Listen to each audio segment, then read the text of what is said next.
क्या पाकिस्तान और भारत जंग के दर पे हैं?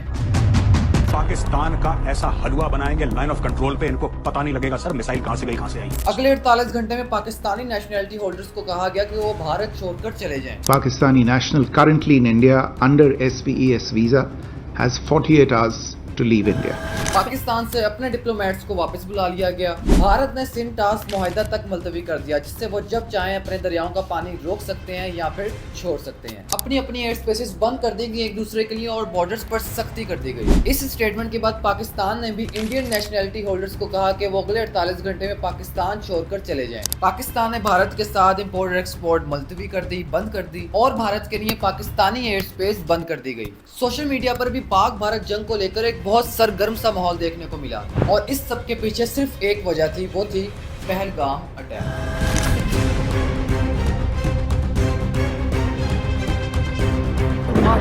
मौत की क्या बेहतरी है? मेरे बच्चे का बच्चा लो। बच्चा ठीक है, कोई बात नहीं। 22 अप्रैल 2025 को दोपहर के 2:30 के करीब मकबूजा कश्मीर के इलाके पहलगाम की वादी बैसारन में होता है एक खौफनाक टेररिस्ट अटैक। रिपोर्ट्स के मुताबिक 25 से ज्यादा टूरिस्ट जो उस वक्त सियाह तफरीह के लिए आए होते हैं, उनकी गोलियों का निशाना बनते हैं। इंडियन नेवी ऑफिसर जो अपनी नई नवेली दुल्हन के साथ हनीमून पर आए होते हैं, शुभम जो कानपुर से अपनी वाइफ के साथ घूमने आए थे, सैयद आदिल हुसैन शाह जो वहाँ पर खच्चर चलाते हैं, कश्मीर के रिहायशी हैं जिनको रिटेलिएट करने पर मार दिया जाता है, एक नेपाली टूरिस्ट और सुशील जिनका ताल्लुक क्रिश्चियन फैमिली से है, कलमा पढ़ने का कहा जाता है और इनकार पर उनको मार दिया जाता है। एनी शाहिदीन के मुताबिक 4 से 5 मुसल्लह अफराद जिन्होंने फौजी वर्दियां पहन रखी थी, जिनके हाथों में AK-47 और M4 जैसी राइफल मौजूद थी। एनी शाहिदीन के मुताबिक टेररिस्ट हर किसी के पास जाते और बच्चों और औरतों को छोड़कर मर्दों को हिंदू होने पर निशाना बनाते। यहाँ तक भी सुनने को मिला है कि मुसल्लह अफराद टेररिस्ट ने ये जानने के लिए कि वो शख्स मुसलमान है या नहीं जिनको वो मारना चाहते हैं, उनकी पेंटें तक उतरवा दी। इस खौफनाक हादसे के बाद भारत तो जैसे लर्जा उठा और पूरी दुनिया में तशवीश की लहर दौड़ उठी कि आखिर कौन है इसके पीछे, हु इज रिस्पॉन्सिबल।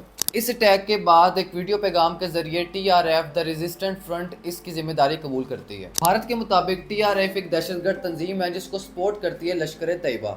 सवाल तो यहाँ पर यह भी उठता है कि आखिर इस हमले में सिर्फ हिंदुओं को ही निशाना क्यों बनाया गया। भारत के आर्टिकल 370 कश्मीर से हटा देने से TRF समझता है कि कश्मीर में रहने वाले मुस्लिम्स की मेजोरिटी को हिंदुओं से खतरा है। वो चाहते हैं कि नॉन मुस्लिम्स कश्मीर में ना रहें। TRF का कहना है कि आर्टिकल 370 हटाने के बाद 85,000 से ज्यादा आउटसाइडर्स कश्मीर में आकर आबाद हुए, जिससे मुस्लिम्स मेजोरिटी में एक डेमोग्राफिक चेंज देखने को मिला। भारत कहता है कि TRF लश्कर तैयबा की फ्रंट लाइन है और लश्कर तैयबा को फंड करता है पाकिस्तान। यही वजह है कि भारत ने ना आओ देखा ना ताओ इस अटैक के बाद बिला वजह बिना किसी प्रूफ के सीधा उंगली उठाई पाकिस्तान ने भारत के इन तमाम एक्यूज्ड को इल्जामात को मुस्तरद किया। अब ऐसा थोड़ी ना होता है कि कोई प्रूफ भी ना हो, आप साबित भी ना कर पाए और बिला वजह किसी के ऊपर उंगली उठा दे। एक मुल्क में इतना बड़ा वाकया होता है और वो अपने सिक्योरिटी इदारों से सवाल करने के बजाय उंगली उठाता है बिला वजह बिना किसी बात पर एक मुल्क के ऊपर जो न्यूक्लियर पावर है। इससे बड़ी बेवकूफी क्या हो सकती है। सोशल मीडिया भी पाक भारत वार की मीम्स को लेकर बहुत सरगर्म रहा। ये अटैक आपको एक और अटैक की याद दिलाएगा, 2019 का पुलवामा अटैक।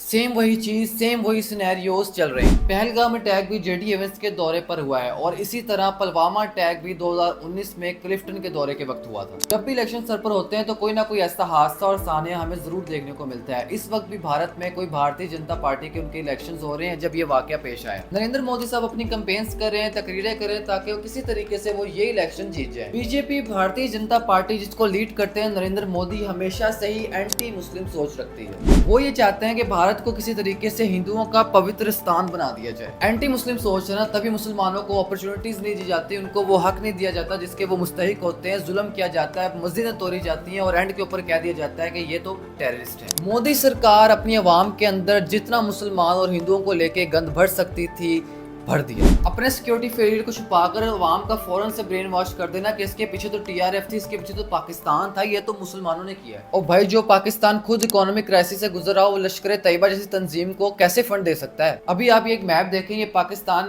LOC से लेकर पहलगाम तक का सफर है जो 4 घंटे बनता है। मेरा ये सवाल है कि क्या भारत की सिक्योरिटी सो रही थी कि वहां से 4 घंटे का फासला तय करके जी पाकिस्तानी अंदर आए हैं और उन्होंने पहलगाम में आके अटैक कर दिया, मार के वो भाग भी गए हैं। क्यों वहां पर सिक्योरिटी के इंतजाम नहीं थे, क्यों वहाँ पर कैमराज नहीं लगे हुए थे, क्यों सिक्योरिटी फोर्सेस वहाँ पर गश्त नहीं करती। अटैक हो जाने के 30 मिनट तक वहाँ पर कोई फौज नहीं आई, हत्ता कि वहाँ पर लोगों ने अपनी मदद आपके तहत एक दूसरे की मदद की। हाँ, जो हुआ वो गलत था, बहुत सी मासूम जाने गई जो कि ऐसा नहीं होना चाहिए था, लेकिन इसका जिम्मेदार कौन है? चीन ने इसकी मजम्मत की, यूएई ने इसकी मजम्मत की, यूके ने इसकी मजम्मत की, पाकिस्तान ने भी इसकी मजम्मत की। चौंक के एक इंटरनेशनल दौरा हो रहा था और मुल्क में इलेक्शन मुनक्किद किए जा रहे थे, तो क्या ये एक अटैक है, प्रोपेगेंडा तो नहीं? खैर, इस पर तबसरा करने का काम हमारा नहीं, ये इंटेलिजेंस और उनके इदारों का काम है। पहलगाम अटैक से रिलेटेड जो कुछ मेरे सामने आया, मैंने इस वीडियो में उसकी वजाहत की। अगर आपके कुछ कंसर्न है तो आप कमेंट में जरूर बता सकते हैं।